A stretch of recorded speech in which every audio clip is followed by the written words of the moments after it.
আল্লাহ রাব্বুল আলামিন বলেন, ইন্নাল্লাযীনা আমানু ওয়া আমিলুস সালিহাতি লাহুম জান্নাতুন তাজরি মিন তাহতিহাল আনহার যালিকাল ফাওজুল কাবীর। জোরে বলুন আল্লাহু আকবার। আল্লাহ রাব্বুল আলামিন বলেন, নিঃসন্দেহে যারা ঈমান আনবে এবং নেক আমল করবে। ঈমান আনা তো হয়তো অনেকে মনে করছেন হুজুর এত সস্তা কামের কথা বললেন, এক নম্বরে ঈমান তো শুধু আমি আনি না, আমার বাপও আনছে। হয়তো এরকম অনেকে ভাবতেছে আমার বাপও ঈমানদার, আমিও ঈমানদার। কিন্তু এমন চিন্তা সম্পূর্ণ ভুল চিন্তা। কারণ ব্রাহ্মণের ছেলে ব্রাহ্মণ হতে পারে, ইহুদির ছেলে ইহুদি হতে পারে, বৌদ্ধের ছেলে বৌদ্ধ হতে পারে। আমার বন্ধুগণ, কিন্তু ইমামের ছেলে ইমাম হতে পারে না, মুসলমানের সন্তান মুসলমান হতে পারে না যদি তার যোগ্যতা না থাকে, তার মধ্যে যদি ইসলাম না থাকে। ঈমান থাকতে হবে, তাহলে ঈমানদার বলা যাবে। বংশীয় পরিচয় দিয়ে ঈমানদারের পরিচয় দেওয়া যাবে না। আমার দেশে বহু ঈমানদার আছে, বহু লোক আছে যাদের নামই হলো ঈমান আলী। আছেন এরকম লোক? আছে না? নাম কি? ঈমান আলী। নামাজ পড়ে না। নাম হলো ফজর আলী। বাপ শখ করে তার নাম ফজর রাখছে, যেন ফজর নামাজ পড়ে, ঘুম থেকে ওঠে সকাল 10টায়। নাম হলো ফজর আলী। নাম হলো রমজান আলী, রমজান মাসে দুপুরবেলা ভাত খায়। এই সমস্ত নাম দিয়ে তো কোনো কাম হবে না। আল্লাহ পাক দেখতে চান নাম, বংশ না গুণ। আল্লাহ সুন্দর করে সূরা হুজুরাতের শেষ দিকে বলছেন, ইন্না খালাকনাকুম মিন যাকারিন ওয়া উনসা ওয়া জাআলনাকুম শুউবান ওয়া ক্বাবাইলা লিতাআরাফু ইন্না আকরামাকুম ইনদাল্লাহি আতকাকুম। জোরে বলুন আল্লাহু আকবার। হে মানব মণ্ডলী, আমি তোমাদেরকে সৃষ্টি করেছি এক নর এবং নারী থেকে, বিভিন্ন ভাষা দিয়েছি, গোত্র দিয়েছি, যেন তোমরা একে অপরকে চিনতে পারো। তোমাদের মধ্যে সেই সমস্ত বান্দাগুলো আমার কাছে সবচাইতে বেশি সম্মানিত, প্রিয়, যে সমস্ত বান্দাগুলো আল্লাহকে একমাত্র সবচাইতে বেশি ভয় করতে পারে। জোরে বলি সুবহানাল্লাহ। মানে মুত্তাকি হতে পারে। কি হতে পারে বলেন? মুত্তাকি হতে পারে।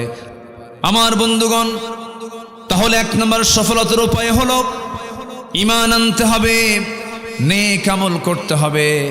ঈমান আছে, নেক আমল নেই, কোনো মূল্য নেই।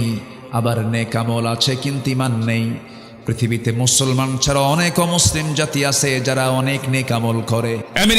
আমেরিকার একজন ধনকুবের, বিশাল ধনাঢ্য বিল গেটস, সে তার সমস্ত সম্পত্তির বিশাল একটি অংশ রেড ক্রসকে দান করেছেন, সামাজিক কাজে ব্যয় করেছেন। এত বড় দানবীর, এত বড় দান করার পরও তার কোনো পুরস্কার আমার আল্লাহর কাছে নাই। কারণ তার মধ্যে আসল জিনিসটা কি নাই বলুন? কি নাই? ঈমানটা নাই। নেক আমল হলে শুধু চলবে না, ঈমানও লাগবে, নেক আমলও লাগবে। যেখানে ঈমানের কথা বলা হয়েছে সেখানে নেক আমলের কথা বারবার আল্লাহ রাব্বুল আলামিন বলেছেন। এই আয়াতটা শুধু এখানে আসে নাই, এই কথাটা একবার আসছে না, বারবার আসছে, বারবার আসছে। বারবার যে কথা বলা হয় তার গুরুত্ব কমে না বাড়ে? কমে না বাড়ে? বেড়ে যায়। ঈমান তো আমরা আনলাম, ঠিক আছে। আবার আল্লাহ অনেক জায়গায় প্রশ্ন করছেন, আহাসিবান নাস আন ইউতরাকু আন ইয়াকুলু আমান্না ওয়া হুম লা ইফতানুন। মানুষের কি ধারণা, ঈমান এনেছি, এতটুকু শব্দ বললাম আর আমি তাকে ছেড়ে দেব? না না, অবশ্যই তাকে পরীক্ষা করা হবে। এই আয়াত প্রমাণ করে দেয়, ঈমান আছে যার, পরীক্ষা আছে তার। আসতে কোন কেন? আল্লামা সাইদি জেলখানায় কষ্টে আছেন, আর মুনাফিকের বাচ্চারা বলে, দোষ না থাকলে কি শাস্তি হয়? এরকম করে বলতো না? বলতো। তাহলে এক নম্বর সফলতার উপায় আমরা খুঁজে পেলাম। ঈমান আনবো আমরা, নেক আমল করবো আমরা। তবে ঈমান আনার পথে অনেক বাধা বিপত্তি আসতে পারে, অনেক ঝুট ঝামেলা আসতে পারে। পরীক্ষা করবেন কে? আশাদ্দুন নাসি বালাউল আম্বিয়া ফাল আমসাল সুম্মাল আমসাল। এই দুনিয়াতে যত বালা মুসিবত এসেছে সবচাইতে বেশি বালা মুসিবতের সম্মুখীন হয়েছেন আম্বিয়া কেরাম। তাদের জীবনে সবচেয়ে বড় মুসিবত কম আসছে না বেশি আসছে? বেশি আসছে। ইব্রাহিম আলাইহিস সালাতু ওয়াস সালাম অগ্নিকুণ্ডে নিক্ষিপ্ত হয়েছেন। ইব্রাহিম আলাইহিস সালাতু ওয়াস সালামকে হত্যা করার জন্য বারবার চেষ্টা করা হয়েছে। ইসমাঈল আলাইহিস সালাতু ওয়াস সালাম পরীক্ষার সম্মুখীন হয়েছেন। জাকারিয়া আলাইহিস সালাতু ওয়াস সালামকে করাত দিয়ে চিরে দুই টুকরা করে শহীদ করা হয়েছে। ইয়াহইয়া আলাইহিস সালাতু ওয়াস সালামকে জবাহ করে নবীর মাথা রানীর সামনে উপহার দেওয়া হয়েছে। এরকম করে নূহ আলাইহিস সালাতু ওয়াস সালামকে মারতে মারতে রক্তাক্ত বানায়া বেহুশ করে রাস্তায় ফেলে দিয়ে চলে গেছে। এরপরে লূত আলাইহিস সালাতু ওয়াস সালাম বিপদের সম্মুখীন হয়েছেন। মূসা আলাইহিস সালাতু ওয়াস সালাম ঘরবাড়ি ছাড়া হয়েছেন, হিজরত করতে বাধ্য হয়েছেন। ইউনূস আলাইহিস সালাতু ওয়াস সালাম বিপদে পড়ে কিসের পেটে ছিলেন বলেন সবাই? এরপরে আরেকজন নবী আইয়ুব আলাইহিস সালাতু ওয়াস সালাম 18 বছর ধরে আল্লাহ রাব্বুল আলামিন এমন পরীক্ষার মধ্যে ফেলে দিলেন, পরিবার বিচ্ছিন্ন হয়ে গেল। 18 বছর নড়াচড়া করতে পারলেন, এমন রোগে আক্রান্ত হয়ে গেলেন। প্রত্যেকটা পরীক্ষায় সমস্ত আম্বিয়া কেরাম সেকেন্ড হয়েছেন না ফার্স্ট হয়েছে? ঈমান আছে যার, পরীক্ষা আছে তার। পরীক্ষা আসবে, পরীক্ষা দিতে হবে, পরীক্ষায় পাশও করতে হবে। আমার বন্ধুগণ, দিন শুধু গ্রহণ করেছেন একজন সাহাবী, মদিনায় চলে গেছেন। মদিনার উপকণ্ঠ থেকে তাকে ধরে আনা হলো, জেলখানায় আটকে রাখা হলো।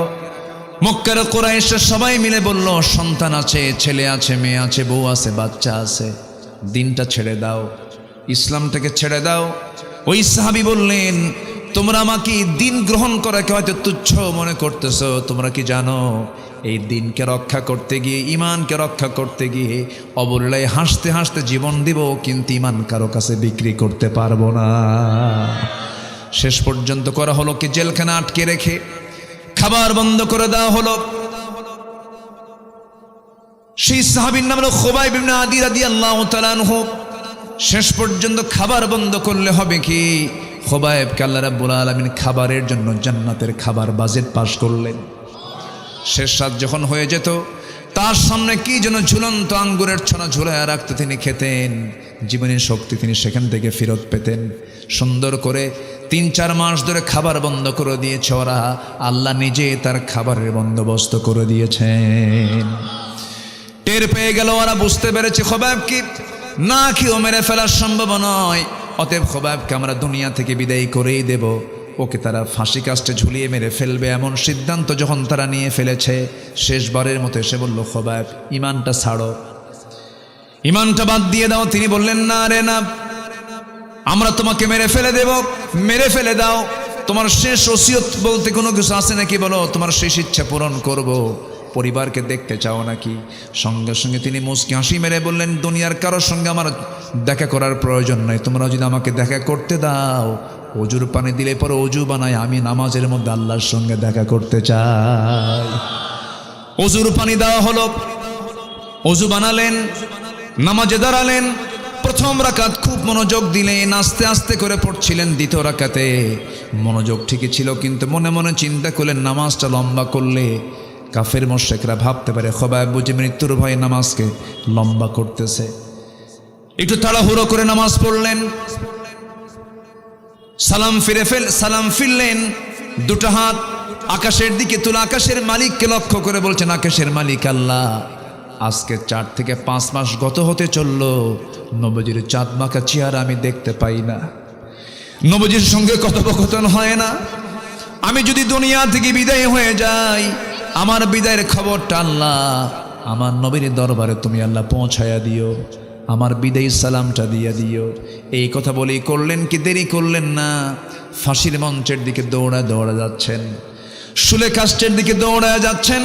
কাফির মুশরিকরা বলতেছে, খুবাইব তুমি কি পাগল হয়ে গেছো নাকি, মানুষকে মরার জন্য দৌড়ায় নাকি? খুবাইব বলছে, আমি তো মরার জন্য দৌড়াই নাই, আল্লাহ রাব্বুল আলামিন আমাকে 8টা জান্নাতের সবগুলো দরজা খুলে খুলে দেখায় দিতেছে। সাইয়েদনা খুবাইব করলেন কি, সামনের দিকে এগুতে লাগলেন। কাফের মুশরিকরা তার দু হাত বেঁধে ফেললো, দু পা বেঁধে ফেললো, বারবার চেষ্টা করছে তাকে দিন থেকে ফেরানোর জন্য। সাইয়েদনা খোবায়েব অনর চিত্ততা নিয়ে দাঁড়ায়া থাকলেন। এমন সময় একজন কাফের এসে হেয় প্রতিপন্ন করে বলছে, খোবায়েব তোমার জায়গায় যদি মুহাম্মাদকে এখানে যদি দুই হাত বেঁধে যদি মারা হতো কতই না ভালো হতো। এই কথা শোনার সঙ্গে সঙ্গে কয়েক মিনিট ধরে তিনি মুখের মধ্যে থুতু জমা করলেন। থুতু জমা করে এক পর্যায়ে চট করে তার সর্বশেষ শক্তি প্রয়োগ করে তার মুখ বরাবর থুতু মেরে দিলেন। এক মুখ ভরা থুতু মেরে দিলেন। খেপে গেল, রেগে গেল। চট করে তার ডান হাতে নেজা তরবারের আঘাত যখন করলো, হাতটা ছিটকে পড়ে গেল। খোবায়েব মুস্কি মুস্কি হাসি মারলেন, আর একটা হাত কেটে ফেললো, চিৎকার করে হাসতেছেন। সবাই বলল, খোবায়েব রে মানুষ, সবাই বলে ফেলতেছে, খোবায়েব রে মানুষ আঘাতপ্রাপ্ত হলে কান্দে, তুই হাসিস কেন, তোর কারণটা কি হাসার বল। খোবায়েব বলছে, তোমার আমার একটা করে অঙ্গহানি করো, আল্লাহ পাক জান্নাতের একটা করে হুর আমাকে দেখায় দেন। দুই হাত কেটে ফেললো, দুই পা কেটে ফেলে দিল, মস্তকটা পৃথক করে ফেললো। খোবায়েব দুনিয়া থেকে বিদায় নিয়ে নিলেন। নবী আলাইহিস সালাতু ওয়াস সালাম আমার নবীজি সামনে সাহাবায়ে কেরামকে সামনে করে কথা বলছিলেন। মসজিদে নববীর ভিতরে তিনি বসে বসে কথা বলছেন। এমন সময় হঠাৎ করে তিনি দাঁড়ায় গেলেন, হাত উঁচু করে বললেন, সালামুন আলাইকা ইয়া খোবায়েব, সালামুন আলাইকা ইয়া খোবায়েব, হে খোবায়েব তোমাকে সালাম সালাম। সাইয়েদনা ওমর ফারুক বলছেন, ইয়া রাসূলুল্লাহ আজকে 4-5 মাস গত হতে চলে আমরা খোবায়েবকে দেখি না, আপনি সালাম দিচ্ছেন কেন? নবীজি কাদা কাদা কণ্ঠে বলছেন, ও আমার সাহাবীরা রে, আমার খোবায়েব আর দুনিয়াতে নাই, জান্নাতের পাখি হয়ে জান্নাতের মধ্যে উড়ে বেড়াতেছে। জোরে বলি সুবহানাল্লাহ। খোবায়েব জান্নাতের পাখি হয়ে জান্নাতের মধ্যে উড়ে বেড়াচ্ছে। আমার বন্ধুগণ, এই যে খোবায়েব জীবনটা দিয়ে দিয়েছেন, ইমানকে বিক্রি করেন নাই। ইমানটা আনা সহজ, কিন্তু ইমান টিকে রাখা কঠিন। এই জন্য আল্লাহ রাব্বুল আলামিন সুন্দর করে আরেক জায়গায় বলছেন, ইন্নাল্লাযীনা ক্বালু রাব্বুনাল্লাহু সুম্মা ইসতাকামু তাতানাজ্জালু আলাইহিমুল মালায়েকা আল্লা তাখাফু ওয়া লা তাহজানু ওয়া আবশিরু বিল জান্নাতিল্লাতী কুনতুম তুআদুন। জোরে বলুন আল্লাহু আকবার।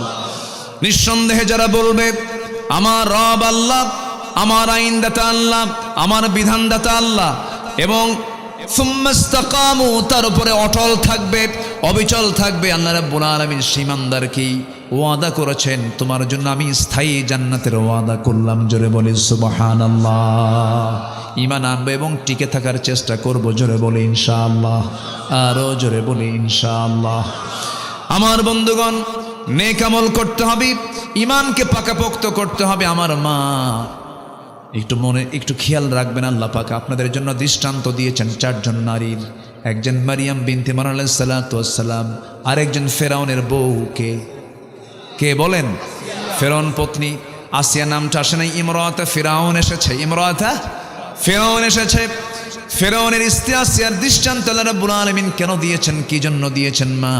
এটা দেওয়ার মূল কারণ হলো, এই দুনিয়াতে যত প্রস্তাব তোমার কাছে আসুক না কেন ঈমান ধ্বংস করার জন্য, ঈমান ধ্বংস করা যাবে না। প্রয়োজনে হাসি মুখে জীবন দিবা, কিন্তু ঈমান বিক্রি করবা না। আসিয়া ছিলেন তার একটা প্রকৃষ্ট উদাহরণ। আল্লাহু আকবার বলে। এই মহিলার নাম শুনলে আমার কাছে মনে হয় এমন কোনো পরীক্ষা নাই যে পরীক্ষা আসিয়া দেন নাই। আল্লাহু আকবার বলেন। ঈমানকে রক্ষা করতে গিয়ে স্বামীকে হারাতে হয়েছে, পরিবারটা তছনছ হয়ে গেছে, সামাজিক মর্যাদা ছিল তার অনেক। বলুন তো, প্রেসিডেন্ট বড় না প্রেসিডেন্টের বউ বড়? চেয়ারম্যান বড় না চেয়ারম্যানের বউ বড়?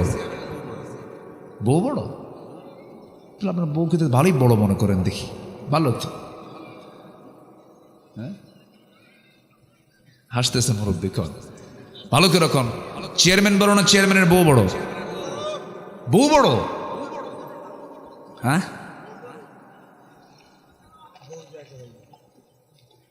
একদিকে ঠিকই আছে অবশ্য, একদিকে ব্যাঠিক না।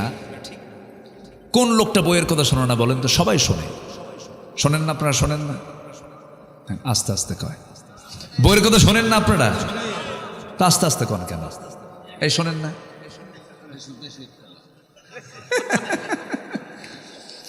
সামনে আমার সামনে বলতেছে বেশি একটা না, কিন্তু বাড়িতে গেলে কিন্তু বইয়ের কাছে সবাই কায়েত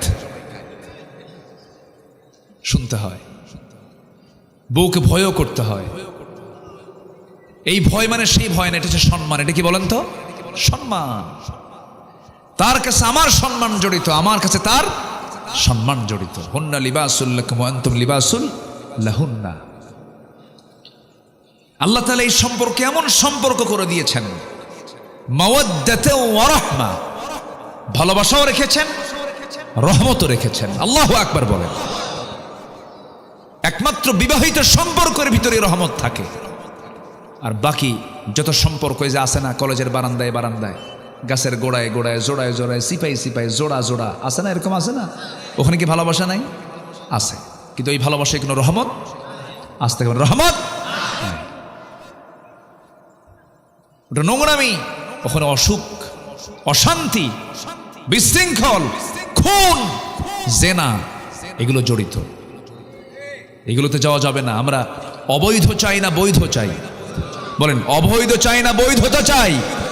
কিন্তু আমার দেশে এই নোংরামির সুযোগ আছে না নাই? গাছের গোড়ায় গোড়ায় বসে আছে, কেউ কি গিয়ে বলে এগুলো করো কেন?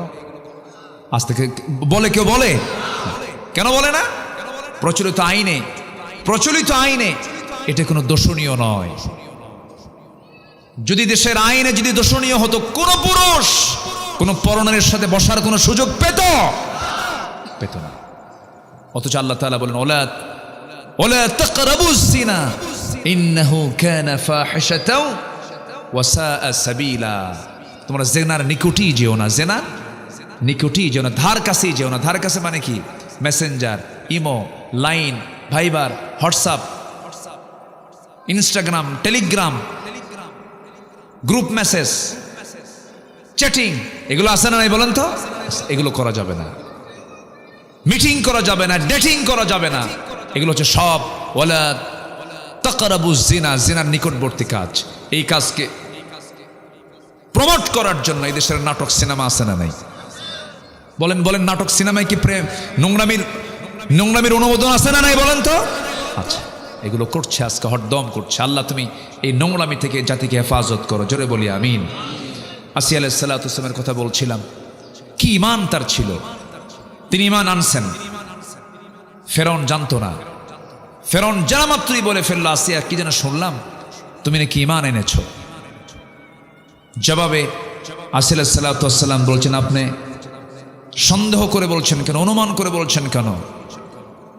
সূর্য ওঠা যেমন সত্য, আমার দিন গ্রহণ তেমনই সত্য। ফেরাউন বলল, আসিয়া এটা তুমি কাজ করলা, আমার সম্মান থাকলো কোথায়? তুমি হচ্ছে, তোমার সম্মান হচ্ছে আমার পরে ফার্স্ট লেডি অফ ইজিপ্ট। তুমি ইজিপ্টের, তুমি হলে ফার্স্ট লেডি, আর তুমি আজকে আমার সাথে এরকম প্রতারণা করলা। তোমাকে দিন ছাড়তেই হবে, ঈমান ছাড়তেই হবে। আসিয়া বলছেন, আমার স্বামী, ঈমান আনা তো পার্থিব কোনো বিষয় নয়, ঈমান আনা হচ্ছে পরকালীন বিষয়। আমি পরকালের জাহান্নামকে ভয় করে আমি ঈমান এনেছি। জোরে বলে সুবহানাল্লাহ। উনি পরিবার দেখলেন না, সংসার দেখলেন না, সম্মান দেখলেন না, মর্যাদা দেখলেন না, দেখলেন ঈমান। দেখলেন কি? ঈমান। ফেরাউন শেষ পর্যন্ত বলে ফেলল, আসিয়া তোমার কিন্তু মরণ হয়ে যেতে পারে, তোমার বিরুদ্ধে আমি চূড়ান্ত আইন পাশ করতে পারি, তোমাকে হত্যা করে ফেলবো। আসিয়া বলছেন, আমার স্বামী, আমি জানি আপনি আমাকে এমন কথা বলতে পারেন, আমি আপনাকে চূড়ান্ত তার জবাবও দিয়ে দিলাম। আপনি আমার প্রতি যত অত্যাচারের মাত্রা বাড়ায় দিবেন, আমার ঈমানটা তত পাকা হয়ে যাবে। হামানের সঙ্গে পরামর্শ করলো ফেরাউন। উপস্থিত সমাসদ বৃন্দ বলে ফেলল, ফেরাউন বুকের শত্রু, বড় শত্রু। এই শত্রুকে কোনো ক্রমেই পোষা যাবে না, রাখা যাবে না, শেষ করতে হবে। জাল্লাদ ঠিক করে ফেলা হলো। আসিয়া আলাইহিস সালাতু ওয়াস সালামকে শেষবারের মতো তাকে বলা হলো। আসিয়া বলছেন, স্বামী আমার, আপনি আমাকে হত্যার হুমকি দিচ্ছেন, আর আমার আল্লাহ জান্নাতের দৃশ্যগুলো দেখায় দেখায় দিতেছে। জাল্লাদকে হাজির করা হলো, করাত হাতে নিল, করাতটা তার কপালে লাগায় দিল। ঠিক সেই সময় তাফসীর এসেছে, সূরা তাহরিমের তাফসীর এসেছে, আসিয়া আলাইহিস সালাতু ওয়াস সালাম সেই সময় ওই সংকটকালে আল্লাহকে বললেন না, তিনি আল্লাহকে একমাত্র সাহায্যকারী হিসেবে তার কাছে চাইতে লাগলেন। সুন্দর করে একটা দোয়া পর্যন্ত তিনি করলেন, যে দোয়াটা আজ থেকে 4000 বছর আগে আসিয়া দোয়া করেছেন। আর সেই আসিয়ার দোয়াটাকে আল্লাহ রাব্বুল আলামিন 1500 বছর আগে কোরআনে কোট করেছেন। জোরে বলে সুবহানাল্লাহ। আসিয়া আলাইহিস সালামের কিতাব কি কোরআন ছিল না তাওরাত ছিল? তাওরাত ছিল। অথচ তাওরাতের অনুসারী একজন মহিলার দোয়াকে আল্লাহ রাব্বুল আলামিন কোরআনে কারীমের মধ্যে কোট করে দিলেন। আল্লাহ রাব্বুল আলামিন তার দোয়াটা হুবহু কপি করে দিয়েছেন। রব্বি বিনিলি ইনদাকা বাইতান ফিল জান্নাতি ওয়া নাজ্জিনি মিন ফিরআউনা ওয়া আমালিহি। আল্লাহ তুমি আমাকে একটা বানায়া দিবা ঘর। বাইতান বুয়ুতুনের এক বচন হলো বাইতুন, বুয়ুতুন বহু বচন। তিনি একটা মাত্র ঘর চাইলেন, আল্লাহ তুমি আমার জন্য একটা ঘর বানায় দিবা, ইনদাকা তোমার কাছে একটা ঘর বানায় দিবা। আর আমি এমন ঘর চাই যে ঘরটা হওয়া চাই তোমার কাছে, মানে তোমার ঘরের দেওয়ালের সঙ্গে যেন আমার সেই ঘর, আমার ঘরটা যেন হয়। আর তুমি আমাকে ওয়ানাজ্জিনি মিন ফিরআউনা, ফিরআউনের অনিষ্ট থেকে তুমি আল্লাহ আমাকে বাঁচাও, ওয়া আমালিহি তার অপকর্ম থেকে তুমি আল্লাহ আমাকে বাঁচাই। দোয়াটা সম্পন্ন করলেন। তাফসীরে আসছে টপ টপ করে রক্তগুলো জমিনে গড়ে গড়ে পড়তেছে। 2 টুকরা করে আসিয়া দুনিয়া থেকে বিদায় হয়ে গেলেন। দুনিয়ার সমস্ত নারীকুলকে জানায় দিন, ও দুনিয়ার নারীকুলেরা, নারী সমাজেরা, হাসতে হাসতে জীবন দিয়া দিবা, কিন্তু ঈমান নামক বড় সম্পদকে কখনো বিক্রি করতে পারবা না। জোরে কোন সুবহানাল্লাহ। সফল হওয়ার জন্য 1 নম্বর উপায় কি আনা? জোরে কোন কি আনা? পরীক্ষিত ঈমান আনতে হবে। কি ঈমান আনতে হবে? পরীক্ষিত ঈমান। পরীক্ষায় যেন ঈমান যেন পরাজিত না হয় এমন ঈমান আনা যাবে না। নাম্বার 1 চলে গেল। এখনো আছে 8টা পয়েন্ট। সময় দিচ্ছেন তো নাকি আপনারা যাওয়ার প্ল্যান করতেছেন? এটা জিকির করি লা ইলাহা, আরো জোরে লা ইলাহা,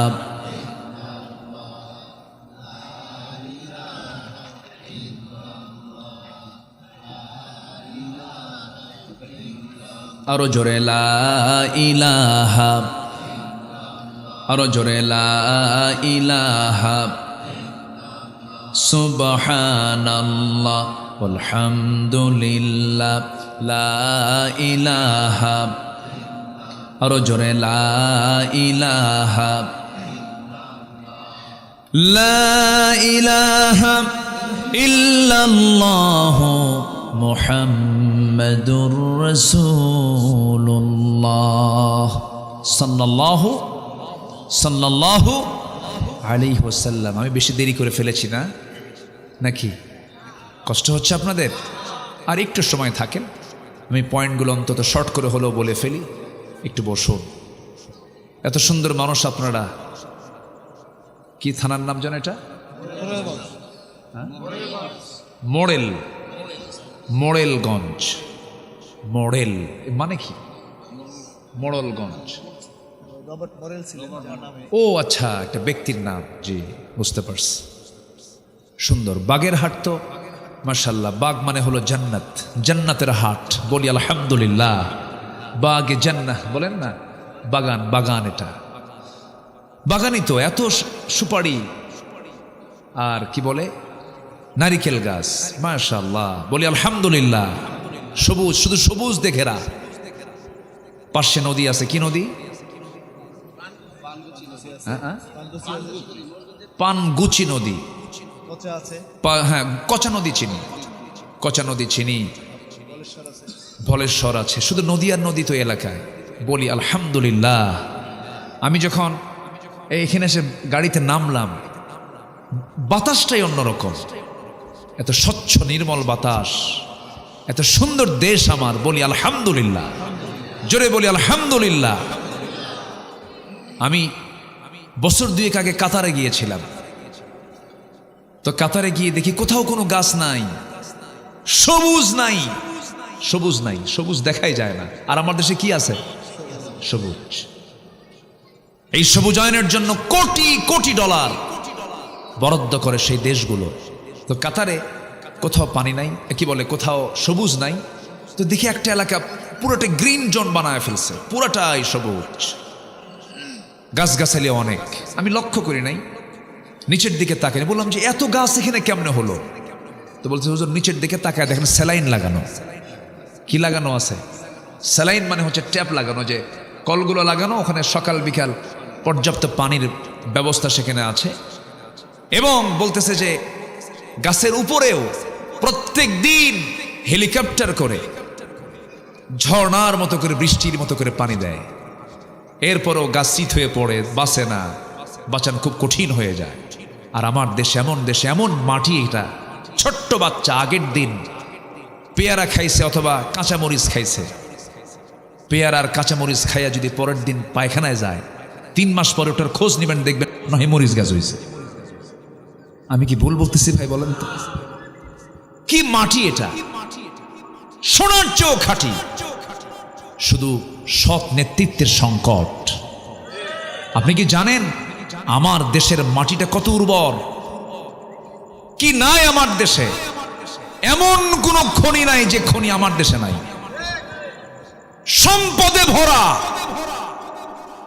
নদী আছে, খাল আছে, বিল আছে, সাগর আছে, পাহাড় আছে, সমতল আছে, বিল আছে, ঝিল সবই আছে। আবার বিশাল একটি বন এই খুলনা অঞ্চল জুড়ে আছে, সেটার নাম কি? সুন্দরবন আছে। কি নাই ভাই? জঙ্গলও আছে, সবকিছুই ছিল, শুধু সুন্দর মানুষের অভাব। সুন্দর মানুষও আছে, কিন্তু সৎ নেতৃত্বের সংকট। অতএব এই নেতৃত্বে আমরা তৈরি করতে চাই আগামীতে কোন বেনামাজি, দুশ্চরিত্র, অসামাজিক ব্যক্তি কখনো নেতৃত্বের আসনে আসতে পারবে না। আমরা নেতৃত্ব তৈরি করতে চাই নামাজ থেকে, আমরা নেতৃত্ব তৈরি করতে চাই কোরআন থেকে, আমরা নেতৃত্ব তৈরি করতে চাই ইসলাম থেকে, ইসলাম থেকে, ইসলাম থেকে। আল্লাহ কবুল করুন, জোরে বলি আমিন। সাইয়েদনা আবু বকর সিদ্দিক রাদিয়াল্লাহু তাআলা আনহু প্রথম খলিফা। কয় নম্বর খলিফা বলেন? প্রথম খলিফা, 1 নম্বর খলিফা। খেলাফতের দায়িত্ব নিয়ে একদিন মদিনার অলিগলি তিনি হাঁটতেছেন একা একা, কোনো লোক নাই। এখনকার যারা শাসক, তাদের কি ক্ষমতা আছে? একা একা চলতে পারবে? জনগণ তো কাবাবার সালাদ বানায় ছাড়বে। একা একা ঘুরতেছেন উনি, কেউ তাকে দেখে নাই, সবাই তো দরজা খুলে ঘুমায়, কোনো চোর নাই, ডাকাত নাই, কোনো কিছুই নাই। সাইয়েদনা আবু বকর সিদ্দিক রাদিয়াল্লাহু তাআলা আনহু একাকী, নিঃসঙ্গ, কেউ তার পাশে নাই। তিনি একা একা আল্লাহর কালাম তেলাওয়াত করছেন আর ঘুরতেছেন খালি পায়ে। সাইয়েদনা ওমর ফারুক তাকে দেখে ফেললেন গভীর রজনীতে, সামনে দেখেই বললেন, ইয়া আমিরাল মুমিনিন, রাতের আধারে আপনি একাকী ঘুরতেছেন ভালো কথা, কিন্তু খালি পায়ে কেন? এই যে পাথরের রাস্তাগুলো, পাথরের রাস্তা দিয়া, পাথর দিয়া আপনার পায়ে চামড়ায় আঘাত লেগে চামড়া ফেটে রক্ত বের হয়ে যাবে, আপনি আহত হয়ে যাবেন। জুতা পায়ে হাঁটেন না কেন? খালি পায়ে কেন হাঁটতেছেন? সঙ্গে সঙ্গে তিনি জবাব দিচ্ছেন, ওমর রে, আমি যদি রাতের বেলা জুতা পায়ে হাঁটি, ওই যে পাথরগুলো আছে, পাথরের সঙ্গে জুতার একটা বাড়ি লাগবে, একটা আঘাত সৃষ্টি হয়ে, আঘাতে শব্দ সৃষ্টি হয়ে যাবে। আর সেই জুতার শব্দ যদি কোনো ঘুমন্ত নাগরিকের কানে যদি চলে যায়, ঘুমের যদি ব্যাঘাত হয়, ঘুম যদি নষ্ট হয়, কিয়ামতের দিন আমি আবু বকর, আমাকে আসামির কাঠগড়ায় দাঁড়িয়ে তারা জবাব দেওয়া লাগবে।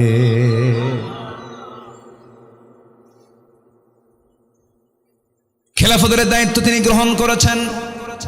তার আগ থেকেই তিনি এক মহিলার ঘরে সেবা করতে যেতেন। বৃদ্ধা নারী, স্বামী নাই, ছেলে নাই, মেয়ে নাই, কেউ নাই, তার পাশেই তার বাড়ি। প্রতিবেশীর তো হক আছে।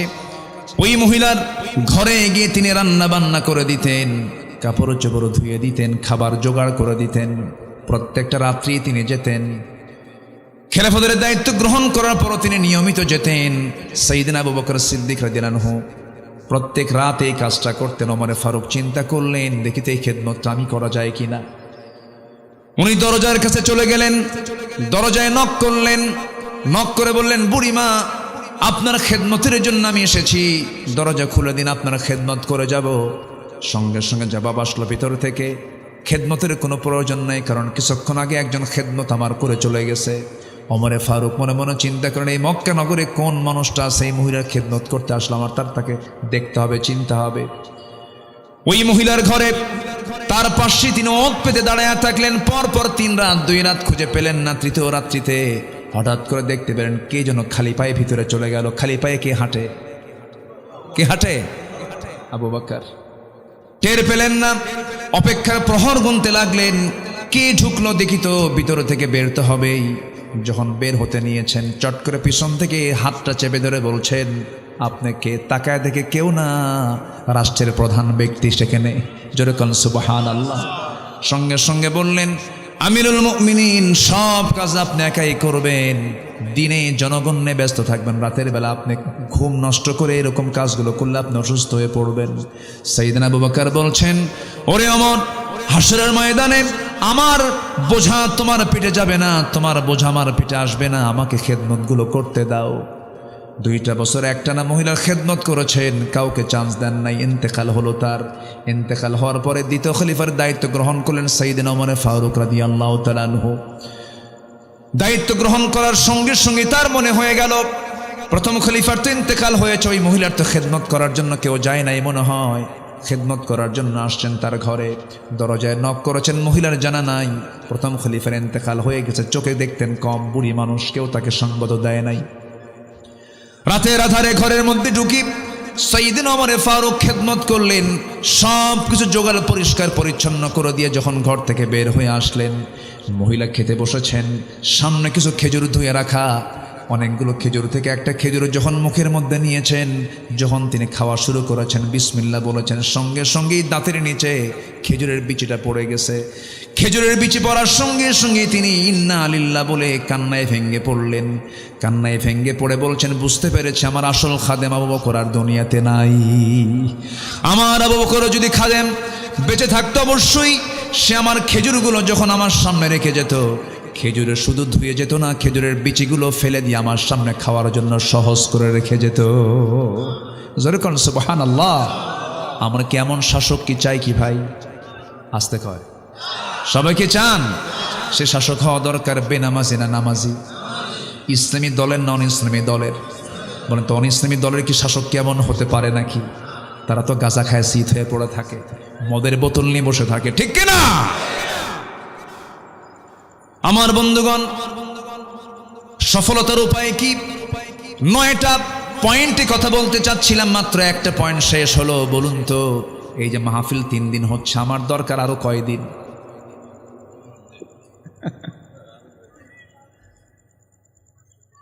কি কষ্ট পাচ্ছেন নাকি আপনারা?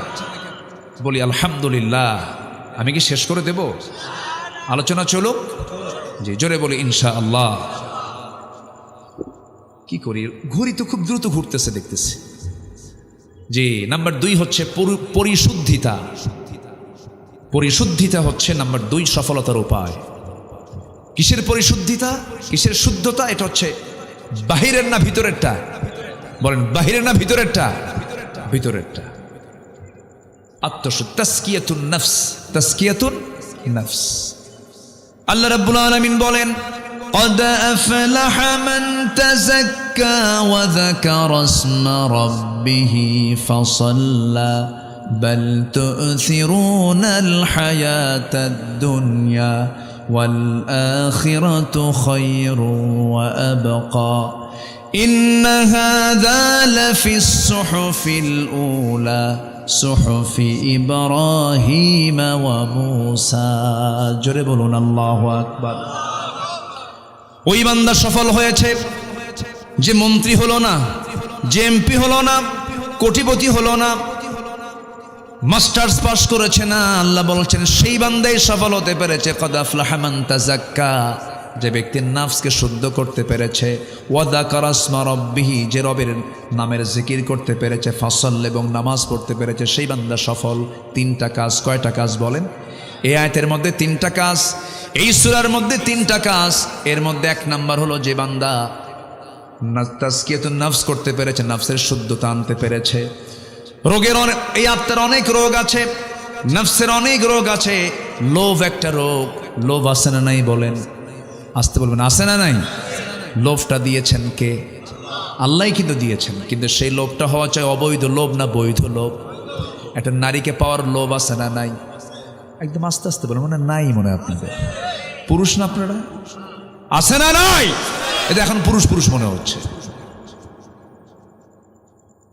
হাওয়ার জন্য তো আদম পাগল হবেনি তো। হাওয়ার জন্য আদম পাগল হবেন, আদমের জন্য হাওয়া পাগল হবেন। এটা তো ন্যাচারাল। আল্লাহ মানা করছেন না, আল্লাহ বলতেছেন টান নিয়ায় মোহাব্বত কর, কিন্তু ইজাব কবুল কর। আল্লাহ কি চান? ইজাব কবুল হতে হবে, বৈধ সম্পর্ক, লিগ্যাল রিলেশন থাকতে হবে। ইলিগ্যাল কোন রিলেশন করলে এটা অবৈধ লোভ হবে। কি লোভ হবে বলেন? অবৈধ লোভ। তো খারাপ কিছু না, কামনা বাসনা এটা খারাপ নয়। ইনকাম কেন হবে না? ইনকাম কেন করবেন না আপনি? বাপ মাকে দেখা কি? বাপ মার খরচ বহন করা সন্তানের জন্য কি? আরো জোরে কন। তাহলে আই ইনকাম করাও কি ফরজ না? ফরজ। আই ইনকাম করতে হবে তো, কিন্তু আল্লাহ চান সুদ খায়া করো, হ্যাঁ, হারাম পথে করো। কুলু মিন তাইয়্যিবাত, হালাল কিছু খাও, হারামের কাছে যেও না। কার কথা? আল্লাহর কথা। কিন্তু নফসের রোগ হলো অবৈধ লোভ, অতিরিক্ত রাগ, অবৈধ রাগ, গোসা, এগুলো নফসের রোগ। এরপরে মিথ্যা কথা বলা রোগ, গীবত পরনিন্দা করা রোগ, হিংসা বিদ্বেষ করা রোগ, কৃপণতা, লোক দেখানো, নিজে পছন্দ করা, অহংকার করা, পরশ্রীকাতরতা, সম্পদের অবৈধ শক্তি, সম্মানের লোভ, দুনিয়ার ভালোবাসা, এগুলো সব হচ্ছে আত্মার সমস্যা, আত্মার ব্যাধি। এই আত্মার ব্যাধিগুলোকে দূর করার জন্য, দমন করার জন্য আমাকে আপনাকে চেষ্টা করতে হবে। সে আত্মার ব্যাধি দূর করার জন্য সবচেয়ে বড় মেডিসিন দুনিয়াতে কেউ দিতে পারবে না। সবচেয়ে বড় মেডিসিনের নাম কি বলুন? কোরআন। শিফা কি? অনুনাজ্জিলু মিনাল কোরআনি মা হুয়া শিফাউ ওয়া রাহমা। কোরআন শিফা এবং রহমত। জোরে বলুন সুবহানাল্লাহ। সব রোগের, নফসের রোগ সারাতে চাইলে এটার সঙ্গে সম্পর্ক রাখতে হবে, কোরআনের সঙ্গে সম্পর্ক রাখতে হবে। কম না বেশি? বেশি রাখতে হবে। সামনের যে মাস আসতেছে, এই মাসের নাম কি? কিসের মাস? কোরআনের মাস। বলেন কিসের মাস? বলেন কোরআনের মাস। শাহরু রমাদান আল্লাযী উনজিলা ফীহিল কোরআন। রমজানের পরে এই মাসের আরেকটা নাম হলো কি? কোরআন। আরেকটা মান কি? কোরআনের মাস। রমজানের মাস, কোরআনের মাস, কোরআনের মাস, রমজানের মাস। আল্লাহু আকবার বলেন। রমজান কেন বাড়লো? কিসের জন্য? রমজানের দামটা বাড়ছে কিসের জন্য? কোরআনের জন্য। আমরা মক্কা যাই কেন? কাবার জন্য। মদিনা যাই কেন? নবীর কবর থাকার জন্য। ওযু করি কেন? নামাজের জন্য। রমজানের দাম এত বাড়লো কেন? কিসের জন্য? কোরআনের জন্য।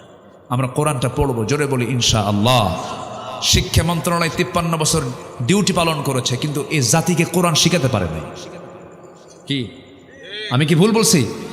53 বছর শিক্ষা মন্ত্রণালয়ে কোটি কোটি টাকা বরাদ্দ হয়েছে, বহু প্রকল্প তারা হাতে নিয়েছে। জাতির যেটা ফরজ শিক্ষা, নামাজের শর্ত হলো শুদ্ধ তেলাওয়াত, জাতিকে আজ পর্যন্ত সহি করে কোরআন শেখাতে পারে না। বড় কপাল এটা। আমি মালয়েশিয়াতে গিয়েছি। মালয়েশিয়ার 99% মুসলমান, তারা কোরআনটাকে সহি করে পড়তে পারে। কেন জানেন? তাদের সিলেবাসটা এমন করে সাজানো, ক্লাস 5 ওঠার সাথে সাথেই, ক্লাস 6 ওঠার সাথে সাথেই প্রত্যেকটা নাগরিকের 3 থেকে 4 পারা কোরআন মুখস্থ। আর আমার দেশে বিসিএস ক্যাডার হয়। ওযুর ফরজ কয়টা? 17টা। কয়টা কইছে? বেশি হলো কয়টা?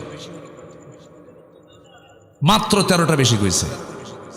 হ্যাঁ, মাত্র 13টা বেশি বলেছে। এই হলো বিসিএস ক্যাডারদের ইলমে যোগ্যতা, দ্বীনের জ্ঞান। অথচ যদি এমন করা হতো, বিসিএস ভাইভা বোর্ডে কোরআনে কারীমের যে কোনো পৃষ্ঠা থেকে 1 পৃষ্ঠা তেলাওয়াত শোনাতে হবে। ভাইভা বোর্ডে কোনো মুসলমান যদি ভাইভা বোর্ডে যদি অংশগ্রহণ করে, অবশ্যই তাকে শরিয়াতের উপরে, ফিকহের উপরে 4 থেকে 5টা প্রশ্ন করা হবে। তাকে 5টা হাদিসের অনুবাদ বলতে হবে। এরকম করে যদি কন্ডিশন দেওয়া হতো, আমার দেশের কোন অফিসার ধর্ষণের চিন্তা মাথায় নিত না। এক র‍্যাব কর্মকর্তা সবে কদরের রাত্রিতে আসামির স্ত্রীকে ধর্ষণ করেছে। এরপরে বলে বন্দি থাকা আসামির স্ত্রীদেরকে এমন আচরণ আমাদের আইনে সিদ্ধ, এরকম বাজে কথা বলেছে। এই সমস্ত লম্পটদেরকে ঝুলায় মারা দরকার। এই চরিত্রহীনতা কেন আসছে? কিসের আলো নাই? কিসের আলো নাই বলেন? ও আলো পাবে কেমন? আলো তো দেয়ই নাই ওরে, ও তো অন্ধকারই থাকবে। আমার নফস ঠিক হবে কখন? যখন আমি এটার ট্রিটমেন্টটা নেব। এটার জ্ঞান দরকার আছে না নাই? আছে। চোখ বন্ধ করে মাদ্রাসায় দিবেন সন্তানকে, যা ভুল করছেন, এই ভুল যেন আর না হয়। আপনার সন্তান জজ হবে, ব্যারিস্টার হবে, ডিসি হবে, এমপি হবে, এসপি হবে, সব হবে, কিন্তু সবার আগে সিনার মধ্যে আগে কোরআন তুলে দিতে হবে। এই কোরআনটাকে দিবেন, আর সে দুষ্ট থাকতে পারবে না, ইঞ্জিনিয়ার হবে। কোরআন থাকলে পরে রডের বদলে বাঁশ দেবে না, ঠিক কিনা বলেন? রডের বদলে বাঁশ দেবে না, দেশের সম্পদ বাইরে পাচার করবে না। এই জন্য নফসের ট্রিটমেন্ট করতে হবে কি দিয়া বলেন? কোরআন দিয়ে। কদ আফলাহা মান তাযাক্কা। আমার বন্ধুগণ, নফস সম্পর্কে আরো দুইটা পরিভাষা আছে। নফস, রূহ, কলব। নফস, রূহ, কলব। নফসটা হলো লেজিসলেটিভ, রূহটা হলো অ্যাডমিনিস্ট্রেটিভ, কলবটা হলো ফেডারেটিভ। নফস হলো গাড়ি চাই বাড়ি চাই ইহকালীন চেতনা, রূহটা হলো পরকালীন চেতনা। মানুষের নফসটার প্রথম পদক্ষেপ হলো খারাপ কিছু চায়। এই চাওয়াটাকে চাওয়া যাবে না। দ্বীনের জ্ঞানের অর্জনের মধ্য দিয়ে, ইসলামকে মানার মধ্য দিয়ে, আল্লাহর ভয় থাকার মধ্য দিয়ে সেই ট্রিটমেন্টটা করতে হবে। মহান রব্বুল আলামিন বলছেন আরেক জায়গায়, قد أفلح من زكاها وقد خاب من دساها। জোরে বলুন আল্লাহু আকবার। নাম্বার 3 হলো সত্যবাদী হওয়া। সত্যবাদী যদি হতে পারো তোমরা সফল হতে পারবে। নাম্বার 4 হলো তাকওয়া অর্জন করা। মাইয়ুতিইল্লাহা ওয়া রাসূলাহু ওয়া ইয়াখশাল্লাহ ওয়া ইয়াত্তাকিহি ফাউলাইকা হুমুল ফাইজুন। জোরে বলুন আল্লাহু আকবার। ফাইজুন বলছি না প্রথমে? ফাইজুন, মুফলিহুন, তুফলিহুন, এই শব্দগুলো যেখানেই পাবেন সেখানে সফলতার কথা আসছে। আল্লাহ একবার বলেছেন না বারবার বলেছেন? বারবার বলেছেন। নাম্বার 5 হলো ধৈর্যশীলতা থাকবে যার, সে সফল হয়ে যাবে। আল্লাহ রাব্বুল আলামিন সুন্দর করে বলছেন, ইন্নী জাযাইতুহুমুল ইয়াওমা বিমা সাবারু আন্নাহুম হুমুল ফাইজুন। জোরে বলুন আল্লাহু আকবার। সূরাতুল মুমিনুন আয়াত নম্বর 111। ধৈর্য যদি আনতে পারো তোমরা সফল হয়ে যাবে। এই দুনিয়ার জিন্দেগিতে যে কোনো কাজের জন্য কাজ আগে না ধৈর্য আগে, ব্যবসা আগে না ধৈর্য আগে, বিয়ে আগে না ধৈর্য আগে, সব কিছুর আগে ধৈর্য। ধৈর্য একটা যোগ্যতা। ধৈর্য আনার জন্য যোগ্যতার প্রয়োজন আছে। ধৈর্য একটা যোগ্যতা, রাগ কোনো যোগ্যতা না। রাগ কোনো যোগ্যতা দিয়ে হয় না। রাগ ট্রেনিং করে রাগ অর্জন করা যায় না, কিন্তু ধৈর্য অর্জন করতে গেলে ট্রেনিং দিতে হয়, ধৈর্যের পরীক্ষা দিতে হয়। ধৈর্য হচ্ছে বড় একটা যোগ্যতা। ধৈর্য আছে যার সফলতা আছে তার, ধৈর্য নাই যার ব্যর্থতা আছে তার। আল্লাহ রাব্বুল আলামিন 7 নম্বর বলছেন, সৎ কাজের আদেশ দেবে যারা, অসৎ কাজের বাধা দেবে যারা, তারাও সফল কাম। ওয়ালতাকুম মিনকুম উম্মাতুন ইয়াদউনা ইলাল খায়রি ওয়া ইয়া'মুরুনা বিল মা'রুফি ওয়া ইয়ানহাউনা আনিল মুনকার ওয়া উলাইকা হুমুল মুফলিহুন। আল্লাহ পাক বলছেন, তোমাদের মধ্যে অবশ্যই এমন একটা দল থাকা দরকার যে দল মানুষকে সৎ কাজের আদেশ দেবে, অসৎ কাজের বাধা দেবে, এবং এই কাজটা যারা করবে তারা হলো সবাই সফল কাম। জোরে বলুন সুবহানাল্লাহ। নাম্বার 8 হলো যে বান্দা তওবা করবে সে সফল। এগুলো কি মোল্লার কথা না আল্লাহর কথা? আল্লাহ সুন্দর করে বলছেন, তুবু ইলাল্লাহি জামিআন আইয়ুহাল মুমিনুনা লাআল্লাকুম তুফলিহুন। জোরে বলুন আল্লাহু আকবার। আল্লাহর কাছে সবাই মিলে তওবা করো হে মুমিনরা, তোমরা আশা করো যে সফল হতে পারবে। জোরে বলে সুবহানাল্লাহ। গুনাহ হবে আমার, মাফ করে দিবেন কে? গুনাহ হবে বান্দার, মাফ করবেন কে? আল্লাহ মাফ করবেন, কিন্তু শর্ত হলো তওবা করো। কি করো? তৌবা করো, তৌবার মতো তৌবা করো, যে তৌবাটা আল্লাহ পাক পছন্দ করেন সেই তৌবাই করো। তৌবার মধ্যে কিছু ক্লাস আছে, কিছু কিছু তৌবাকারী আছে, আল্লাহ আজকে এই গুনাহ করবো না কালকে করবে, এটার নাম তৌবা নাকি? অথবা নির্দিষ্ট দোয়া পড়ে তৌবা করার নাম তৌবা নয়। চুরি করেছে, আজকের থেকে চুরি করা সারা জীবনের জন্য আমি নিষিদ্ধ করলাম। জেনা করেছে, আর জীবনে জেনা করব না। সুদ খেয়েছে, আল্লাহ তোমার নামের কসম করে বললাম আর জীবনে সুদের কাছে যাব না, এটার নাম তৌবা। এরকম করে যদি কোনো বান্দা তৌবা করতে পারে, আল্লাহ বলছেন বান্দারে তোর তৌবা আমার কবুল করাটা আমার জন্য ওয়াজিব হয়ে যাবে, আমি তোর তৌবা অবশ্যই কবুল করব। কারণ আত-তাইবু মিনায যামবি কামান লা যামবা লাহ, যার জীবনে তৌবা আছে যদি কারো তৌবা কবুল হয়ে যায় তার আগের কোনো গুনাহ থাকে না। জোরে কোন সুবহানাল্লাহ। তৌবা করতে সবাই রাজি আছেন তো? আমার নবী তৌবা করেন নাই? আমার নবীর কোনো গুনাহ ছিল? এরপরও তৌবা করেছেন। আমার নবীর কি কোনো পাপ ছিল? তিনি কি ইস্তেগফার করেন নাই? করেছেন। বান্দার দায়িত্ব হলো তৌবা করা, গুনাহ মাফ চাওয়া, ইস্তেগফার করা। কার কাছে? আল্লাহর কাছে। আমার দেশে একজন বড় বুজুর্গ আছে, এখনো বেঁচে আছে, খুব অহংকারী। এর আগে হজ নেবাজে কথা বলেছিল, তারপরে অনেক কিছুই বলেছিল। সে কয়েকদিন আগে একটা ইতে দেখলাম, ভিডিওতে দেখলাম, সেই বুজুর্গ বলতেছে আমার তো কোনো গুনাহই নেই। যেরকম নাউজুবিল্লাহ, আমার কোনো গুনাহ নেই। কেন? সব হুজুররা আমার আমিন বলতে বলে, বলেন আমিন। আমি আমিন কব কারণ আমি কোনো পাপ করছি নাকি? আমার তো কোনো গুনাহই নাই। চিন্তা করেন, টাঙ্গাইলের, হ্যাঁ কি নাম, হ্যাঁ লতিফ সিদ্দিকী কইছে না এই কথা, যে বলে আমার তো কোনো পাপই নাই। কত বড় বুজুর্গ আমার দেশে আছে যার তওবাও লাগে না, নবীর তওবা লাগে, এদের তওবা লাগে না। বেকুব এগুলো, বেকুব এগুলো, ঠিক কিনা? এদের মুখ বেফাস, যা মনে হয় তাই বলে। এদের কাছে দুনিয়াই শুরু, দুনিয়াই শেষ, আখিরাত বলতে কোনো কিছু নাই। আমরা তওবা করব কার কাছে? আল্লাহর কাছে। সে তওবা কি একবার না বারবার? তুবু ইলাল্লাহ ফাইন্নী আতুবু ফিল ইয়াউমি মিআতা মাররা। হে আমার সাহাবীরা, তোমরা বারবার তওবা করো, আমি রাসূল দিনে তওবা করি 100 বারেরও বেশি বার। তওবা। সুবহানাকাল্লাহুম্মা বিহামদিকা আশহাদু আল্লা ইলাহা ইল্লা আনতা আস্তাগফিরুকা ওয়া আতুবু ইলাইক। অথবা সংক্ষিপ্ত হয়ে বলতে হবে আস্তাগফিরুল্লাহ। বলেন আরো জোরে, আরো জোরে। বাস, আল্লাহর কাছে সারেন্ডার করে, আল্লাহ তোমার কাছে মাফ চাই, মাফ করে দাও। মাফ করবেন কে? আল্লাহ তাআলা। আল্লাহর কাছে মাফ চাইতে কোনো লজ্জা আছে নাকি? কোনো লজ্জা নেই। যে আল্লাহর কাছে যত বেহায়া হতে পারবে সে তত আল্লাহর নিকটে যেতে পারবে। পৃথিবীর মানুষের কাছে বারবার ডাকলে লোক বলবে হায়া নাই তো, লজ্জা ছাড়া বারবার ডাকে। আর আমার আল্লাহ বলেন তুই আমার কাছে বেহায়া হয়ে ডাক, আমি তোর ডাকে সাড়া দিয়ে দেবো। আমরা ডাকবো কার কাছে? চাইবো কার কাছে? কাঁদবো কার কাছে? কাঁদতেই যদি হয় কাঁদবো কার কাছে? অনেক স্বামী আছে বউয়ের কাছে কান্দে, আছে কিন্তু কান্দে না? কান্দে। বউ আছে স্বামীর কাছে কান্দে, কান্দেন।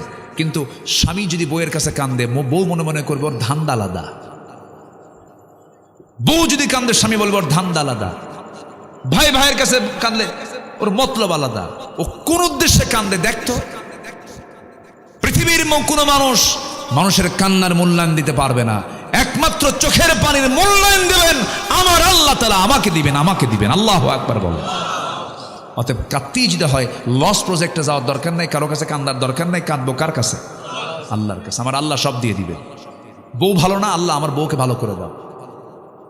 আমার ছেলে ভালো না, আল্লাহ তুমি আমার ছেলেকে ভালো করে দাও। কাঁদবেন, আল্লাহ কবুল করবেন। যেরকম সুবহানাল্লাহ। পৃথিবীর কোনো মানুষের কাছে কান্না করে তার ফলাফল নাই, ফলাফল জিরো। কিন্তু যদি কোনো বান্দা যদি আল্লাহর জন্য যদি কাঁদতে পারে, ফাফাদাত আইনাহু, আল্লাহ তাআলা নিজে বলেছেন যদি কোনো বান্দা আমার ভয়ে যদি চোখের পানি ফেলতে পারে, আমি আল্লাহ ওয়াদা করলাম আমি তাকে আরশ আজিমের ছায়ার মেহমান বানাইয়া নেব। আমরা কিসের ছায়ার মেহমান হব? আরশ আজিমের ছায়ার মেহমান হব। কি করলে পরে? কাঁদলে পরে, চোখের পানি ফেলে ফেলে কাঁদলে পরে। এক ফোঁটা চোখের পানি, সাবাতু আবহুর, 7 সমুদ্রের পানি দিয়ে জাহান্নাম নিভবে না, এক ফোঁটা চোখের পানি দিয়ে জাহান্নামের আগুন নিভে যাবে। অতএব আমরা কাঁদবই যখন, কার কাছে কাঁদবো? তওবা করব কার কাছে? লাআল্লাকুম তুফলিহুন, সফল হবে। এটা কার কথা? আল্লাহর কথা। সর্বশেষ নয়, প্রকৃত মুমিন হওয়া, তাহলে সফল হব আমরা। কি মুমিন হব বলেন তো? বলেন কি মুমিন হব?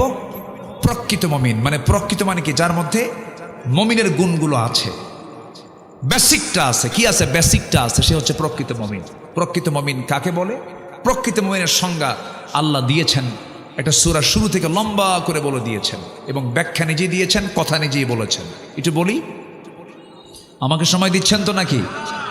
আল্লাহ রাব্বুল আলামিন বলেন, قد أفلح المؤمنون الذين هم في صلاتهم خاشعون والذين هم عن اللغو معرضون والذين هم للزكاة فاعلون। ওই সমস্ত মুমিনরা সফল কাম। প্রকৃত মুমিন তো তারাই যাদের মধ্যে এক নম্বর গুণ খুশুর সঙ্গে নামাজ হবে, যাদের মনোযোগ দিয়ে নামাজ হবে, যাদের একটা বিষয় মাথায় রাখবেন, যার নামাজটা যত সুন্দর হবে তার ইমানটা তত সুন্দর হয়ে যাবে। নামাজ কি সবাই পড়তে রাজি আছেন নাকি? সবাই কি নামাজ পড়তে রাজি আছেন? নাম্বার 2 হলো যারা বাজে কথা মুখ থেকে কখনো বের করবে না। 16 বছর যারা ক্ষমতার চেয়ারে ছিলেন, যে মাইকগুলো তারা পেয়েছেন, সবসময় ভালো কথা না বাজে কথা বলেন? ভালো কথা না বাজে কথা? নেত্রী এক সময় এক একটা বোমা মারে। আবার ওইদিকে নোয়াখালীর এক নেতা ছিল, নোয়াখালীর প্রতিবন্ধী নেতা, হাঁটতেও পারো না, কথাও বলতে পারো না। কে?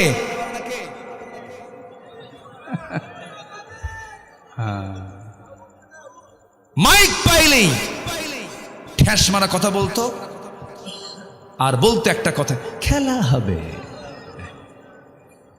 এত বেফাস লোক, এত বাজে কথা। কিন্তু ইমানদারের মুখ থেকে কখনো বাজে কথা বের হবে না। ইমানদার যা বলবে আঁকা বাঁকা কথা না, স্ট্রেট কথা। বলেন বলেন বলেন, ওজন শূন্য না ওজনওয়ালা? ওজনওয়ালা কথা বলবে। আমার নবীর সামনে একদিন তার স্ত্রী আম্মা জান আয়েশা বলছেন, ইয়া রাসূলুল্লাহ, হাফসা না একটু খাটো। আমার নবীর আরেক স্ত্রী কথা বলছেন, হাফসা না একটু কি খাটো। আচ্ছা, এরকম কি কথা হয় না আমাদের মাঝে? আস্তে কোন কেন হয় না? আচ্ছা, এটা কি খুব বেশি মনে হচ্ছে? না, আমাদের কাছে কিন্তু বেশি মনে হচ্ছে না। হাফসা না একটু খাটো। আমার নবীজি কথাটা শুনলেন, কথার কি ওয়েট দেখেন, ইমানদারের কথার কি ওয়েট হতে পারে। রাসূল শুধু বললেন, লাকাদ কুলতি, তুমি যে এই কথাটা বলে ফেলেছ, এই কথা যদি 7 দরিয়ার পানিতে যদি ছেড়ে দেওয়া হতো, লামাজাজাতহু, 7 দরিয়ার এতগুলো পানি সব বিবর্ণ হয়ে যেত, দুর্গন্ধে পচা রূপ নিত তোমার এই সামান্য খাটো কথা। আম্মা জান আয়েশা সঙ্গে সঙ্গে চোখের পানি ফেলে ফেলে বলছেন, ইয়া রাসূলুল্লাহ, আমি আল্লাহর কাছেও মাফ চাই, আমি আপনার কাছেও মাফ চাই। কত বাজে কথা ইমানদার মুখ থেকে বের করে। কালোকে কালো বলা যাবে না, খাটোকে খাটো বলা যাবে না, অন্ধকে কানা বলে গালি দেওয়া যাবে না, ন্যাংরাকে ন্যাংরা বলা যাবে না। এরকম করে কোনো মানুষ কষ্ট পাবে এমন জাতীয় কোনো কথা বললে পরে সূরা হুজুরাত সাক্ষী, এটা কি হালাল না হারাম, সগীরা গুনাহ না কবিরা গুনাহ। বলেন, কালো করেছেন কে, ধলা করেছেন কে, লম্বা করেছেন কে, চিকন করেছেন কে, খাটো করেছেন কে, দোষ কার? ফায়সালা কার? এখানে দোষের কিছু নাই তো, ফায়সালা কার? স্বামী যদি একটু কালো হয়, কিছু কিছু মা আছে মাঝে মাঝে খোটা মারে। আমাদের কাছে আসে তো রিপোর্ট, মা আমাদের কাছে সবাই রিপোর্ট দেয়, আপনারা যেমন রিপোর্ট দেন, পুরুষরা রিপোর্ট দেয়। এক কালো স্বামী আমাকে এসে বলে, হুজুর, আমি জীবনে কি ভুল যে করছি, কেন আমার মতো কালো বউ না নিয়ে ধলা বউ কেন নিলাম? আমারে বলতেছে, কেন? উঠতে বসতে খোটা মারে। কেন? কি খোটা মারে? কোচ কি সুন্দর, আমি একটু কালো, খোটা মারে। বলে তো এরকম যে, তোমার সঙ্গে যে আমার সংসার হচ্ছে, তুমি একটু আয়না চেহারা দেখো তো। এরকম করে স্বামীকে বলার মধ্যে কিছু মহিলা আছে না? নেই? বলেন, তোমার সঙ্গে যে আমার সংসার হচ্ছে, এতে তোমার 14 গোষ্ঠীর কপাল। দিল একখান খোটা মেরে। এগুলো কি বলা যাবে? সব সৃষ্টিগুলো কার? এই যে বিচিত্র চেহারা, এক একটা চেহারার সঙ্গে কারো চেহারার মিল আছে, এগুলো কার কার কার কার করা, কার করা? আপনার কাকে গালি দিবেন? আপনি যাকেই গালি দিবেন চলে যাচ্ছে কার কাছে? অসম্ভব। খাটো মানুষ ন, আপনি সুন্দর হয়েছেন, বাহাদুরি করেন, ক্যান্সার ভিতরে, ওর চাইতে কালোই ভালো। কি ঠিক কিনা? ওর চাইতে কালোই ভালো। আমার নবীর একজন কালো সাহাবী ছিলেন, খুব কালো ঘন। আমার নবীজি সেই কালো সাহাবীকে দেখলেন, মনটা খারাপ। রাসূল বলছেন, কালো সাহাবী, তুমি মন খারাপ করে বসে আছো কেন? হুজুর, যৌবন হয়ে গেছে, বয়স হয়ে গেছে, বিয়ে করব, বিয়ে পাই না। কি কথা বুঝতেছেন আপনারা? বিয়ে করতে পারছি না।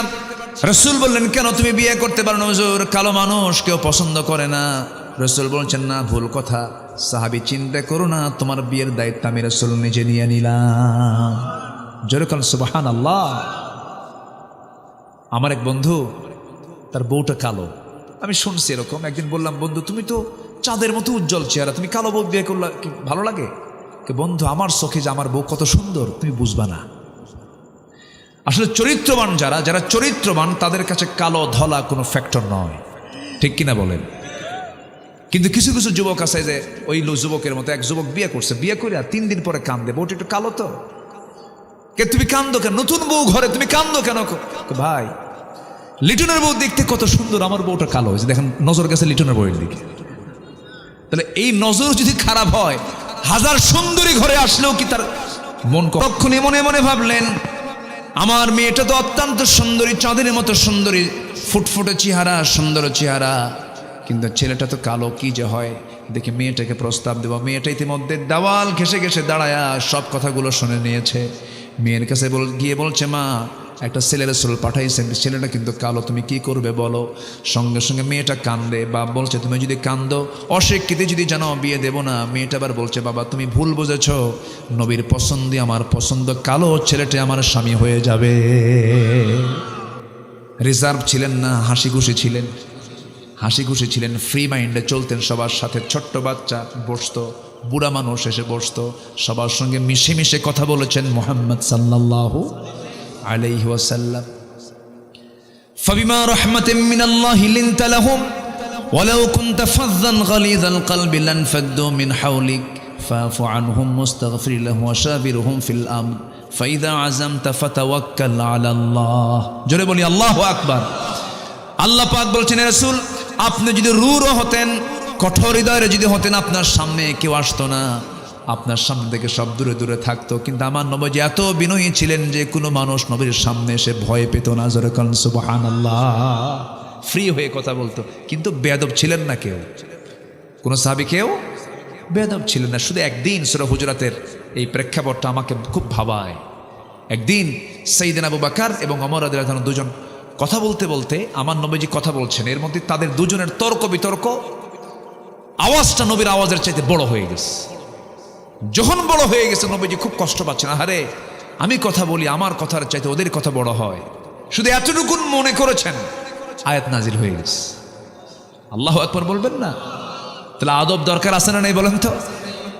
দরবারের মধ্যে দেখবেন অনেক মুরব্বির উপর দিয়ে ছোট মানুষ কথা কয়, আছে না? এরকম আছে না? এটা কিন্তু চরম বেয়াদবি। আল্লাহ রাব্বুল আলামিন আয়াত নাযিল করলেন, লা তারফাউ আসওয়াতাকুম ফাওকা সাওতিন নবী। তোমাদের আওয়াজের চাইতে, নবীর আওয়াজের চাইতে তোমাদের আওয়াজ যেন বড় না হয়। যদি বড় হয়ে যায়, আন তাহবাতা আমালুকুম, তোমাদের সমস্ত আমলগুলো আমি আল্লাহ রাব্বুল আলামিন কাট করে ফেলবো, বিফল করে ফেলবো। জোরে কোন নাউযুবিল্লাহ। তাহলে আদবের দরকার কি? পরে না আগে? আগে দরকার। নবীজি বললেন, যাও ব্যবস্থা করতেছি, নোমান এইদিকে আসো 200 দিরহাম, ওসমান এইদিকে আসো 200 দিরহাম, 400 দিরহাম জড়ো করলেন। রাসূল বললেন, যাও আগামীকালকে বিয়ে তোমার বাজার করে আনো। বাজার করতে গেছেন, এক সাহাবী এসে বলে, ও সাদ, বিয়ের বাজার তো করতে আসছে, তুমি কি জানো জিহাদের ডাক এসেছে, জিহাদের ডাক এসেছে, জিহাদের ডাক এসেছে, চল রে বীর, জিহাদের ডাক এসেছে, চল। বিয়ার পিড়ি বন্ধ করলেন, বাজার বন্ধ করে ঘোড়া কিনলেন, তরবারি করলেন, যুদ্ধে ঝাঁপিয়ে পড়লেন, শহীদ হয়ে গেলেন। নবীর কাছে সংবাদ গেল, হুজুর ওই সাত তো দুনিয়া থেকে বিদায় নিয়েছে, গতকাল যার বিয়ের কথা ছিল। রাসূল দৌড় মেরে তার সামনে দেখতে গেলেন, মস্তকটা ছিটকে পড়ে আছে। রাসূল তাকে দেখে কাঁদলেন, আবার তাকে দেখে হাসলেন। সাহাবা কেরাম বলছেন, হুজুর আপনি এমন আচরণ তো কখনো ইতিপূর্বে দেখিনি, কেন এরকম করছেন? রাসূল বলছেন, হাসার হেতু হলো আমি নিজের চোখে দেখতে পাচ্ছি জান্নাতের হুররা তাকে টানাটানি করে বেহেশতের দিকে নিয়ে যাচ্ছে, আর আমি এই জন্য কাঁদি। সব দায়িত্ব আমার কাঁধে নিলাম, কিন্তু আমার সাদরে দুনিয়াতে কোনো নারীর সঙ্গে বিয়ে দিতে পারলাম না, এই জন্য আমি কান্দি। আমার নবীজি জানাজা পড়ায়া দিলেন, আর বললেন, ও সাহাবীরা, যে নারীর সঙ্গে বিয়ের কথা ছিল সেই হুরে মদিনাকে ডেকে আনো। তার পাশে তাকে পাশে রাখো। তাকে পাশে রেখে রাসূল বললেন, ও হুরে মদিনা, আজকে যদি আমার প্রিয় সাহাবী সাদ যদি বেঁচে থাকতো বিয়ে হয়ে যেত, কিন্তু সে তো বিয়ের বাজার না করে যুদ্ধের বাজার করেছে, জান্নাতের বাজার করেছে। অতএব সেই তার বাজার করা সেই ঘোড়ার তরবারি তার পক্ষ থেকে আমি তোমাকে তার পক্ষ থেকে হাদিয়া স্বরূপ দিয়ে দিলাম। জোরে বলি আল্লাহু আকবার, আরো জোরে বলি আল্লাহু আকবার। নবীজি আমার কত সুন্দর ফ্রি ছিলেন, আমরাও ফ্রি হব। জোরে বলি ইনশাআল্লাহ। আমাদের বিনয়ী ভাবটা আসার দরকার আছে না নাই? পারস্পরিক মহাব্বত দরকার আছে না নাই? এই সমস্ত গুণগুলো আমরা নিয়ে আসব। বাজে কোনো কথা বলবো না, বেহুদা কোনো কথা বলবো না, অযাচিত কোনো কথা বলবো না। নাম্বার 3 হলো যাকাত যারা দেবে। নাম্বার 4 হলো যারা লজ্জাস্থানকে হেফাজত করবে, আল্লাযীনা হুম লিফুরুজিহিম হাফিজুন। নাম্বার 5 হলো আল্লাযীনা হুম লিআমানাতিহিম ওয়া'দিহিম রাউন, যারা আমানত ঠিক রাখবে। নাম্বার 6 হলো যারা ওয়াদা ঠিক রাখবে। এরপরে নাম্বার সর্বশেষ 7 হলো নামাজ দিয়ে শুরু, নামাজ দিয়ে শেষ, যারা নামাজের ব্যাপারে যত্নবান হবে। ওয়াল্লাযীনা হুম আলা সালাওয়াতিহিম ইউহাফিজুন। আল্লাহ পাক বলছেন 7টা কাজ করবে, জান্নাতের অধিকারী হয়ে যাবে। 5 ওয়াক্ত নামাজ পড়বেন কারা কারা একটু হাত তুলে দেখান তো দেখি। জোরে বলি ইয়া আল্লাহ ইয়া রহমান। আমাদেরকে 5 ওয়াক্ত সালাত আদায় করার তৌফিক তুমি আল্লাহ দিয়া দাও। জোরে বলি আমিন, আরো জোরে আমিন। হাত নামান, আসেন দোয়া করি। নাকি দোয়া করবো না, আলোচনা চালাবো?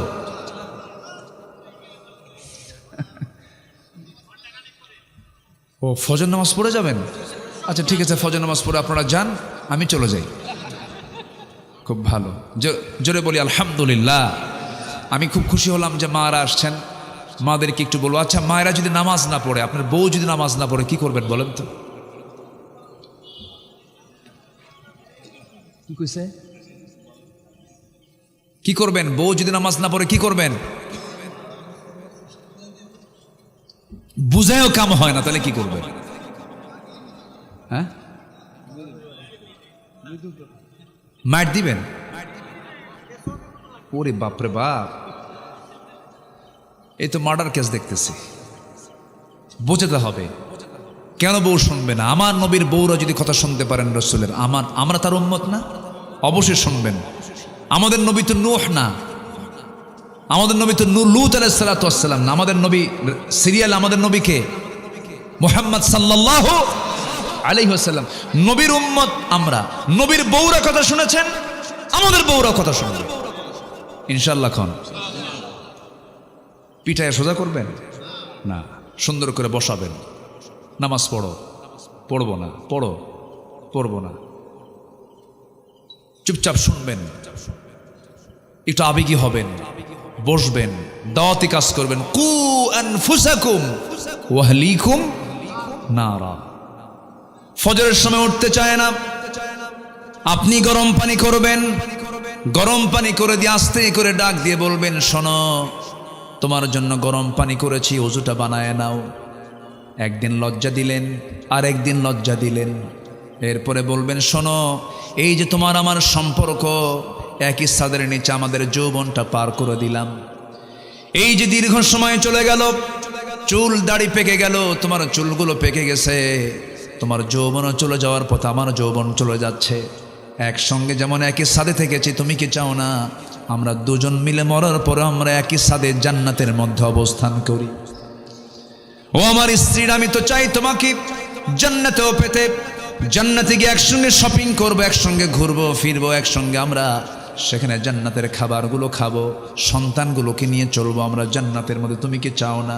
দেখবেন আল্লাহ পাক নারীদের হৃদয়টা এত সফট করে দিয়েছেন, সুন্দর ওয়াজ করলে পরে মেয়েদের দিলটা এমনি এমনি নরম হয়ে যায়। জোরে বলি আলহামদুলিল্লাহ।